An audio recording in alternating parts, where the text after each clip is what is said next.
यहीं रुक जाइए। बस बहुत सुन ली आपकी हमने।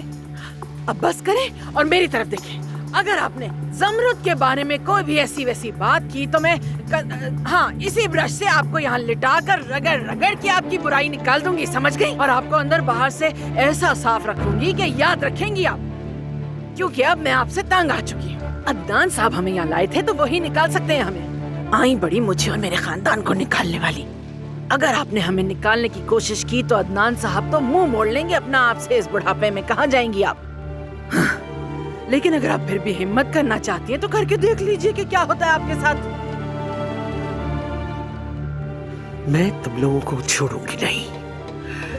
तुमने जो कहा है उसका हिसाब लूंगी। तुम अपनी पैदाइश पर पछताओगी, भूलूंगी नहीं मैं।